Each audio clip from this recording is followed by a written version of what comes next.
Kyle, professional athletes suffer from injuries. It's just part of the game, I think. When you push your body at such a high level, whether you're a mixed martial art guy, a basketball, football player, you're going to get injured.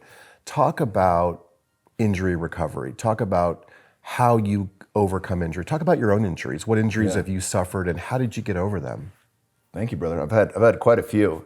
Starting with football, no major knee injuries, ACL, MCL, PCL, stuff like that. But I've torn my meniscus several times on both.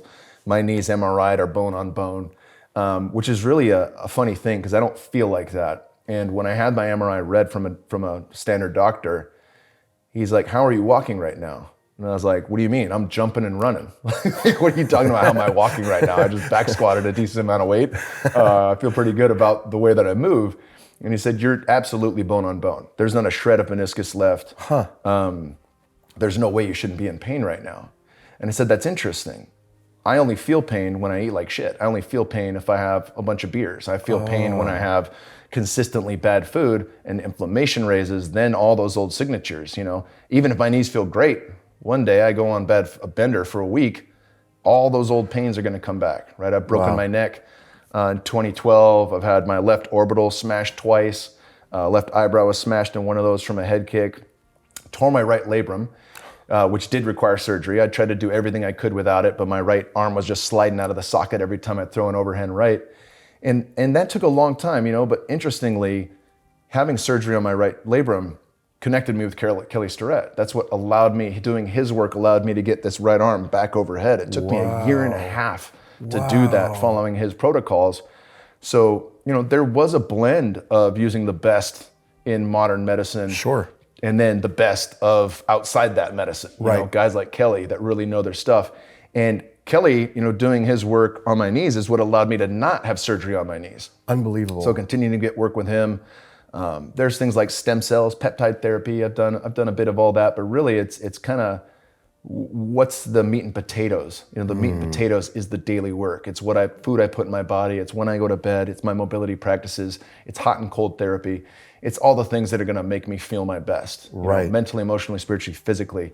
That actually matters. And then the little bit extra on top might be stem cells. The little bit extra on top might be, some type of peptide therapy or something like that to keep me going longer. Yeah, and I love that you say that, because I think the answer is using it doesn't have to be an either or type thing. It could be the best of either. So it could be the best of this amazing stem cell stuff, or the science that's around today that is doing incredible things. And it can also be going back to ancestral healing and medicine that's been around, or mobility. So I love the fact that you can combine you can take the best of everything and put them into one big pot and have this pot of wellness. So that's amazing. Yeah, and it's necessary, right? If I go get stem cells and take all the things, but I don't improve my movement patterns, my knee's gonna go out again.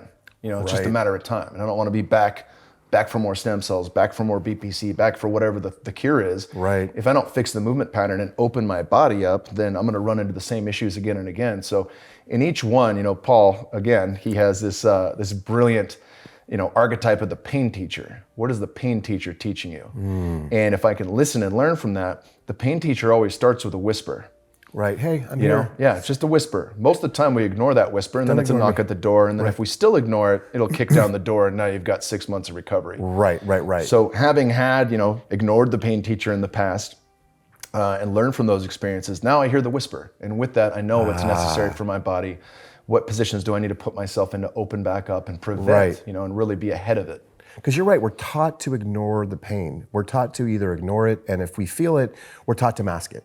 Right here, after jiu-jitsu, I would just take 2 Advil and take a hot bath, and I would just be like, okay, I'm good. I'm gonna ignore it. But it's a really important point, is to listen to it, because it's telling you something. It's like, hey, bud, I'm here. And if you keep ignoring it, he'll get louder, or she'll get louder and louder and louder. Like you said, at some point they're gonna knock the door down. So I think what you're saying is, pain is your friend. Pain is that messenger that says, hey, buddy, there might be something going on here. Look at me. Yeah, don't look away. And it is taught that way. I mean, I'm playing football with Pop Warner, very young age. Suck it up, pussy, rub some dirt on it. It's just a known thing. And it happens to women too, in girls sports and women's sports. So it's kind of universal there. But really, there's a transition point that we all have to come across. You know, that second mountain for athletes is one in which we take care of ourselves. We listen to these things and we honor what's going on in our bodies. And, you know, just the other day, I had torn this knee from my quad being too tight and not spending enough time opening it up. And just a meniscus tear again, got stem cells. And I was like, oh, it's the second time I've had stem cells there. Let me actually look into this, and started paying attention to more mobility. And as I've been rehabbing that, I've been able to squat a decent amount of weight.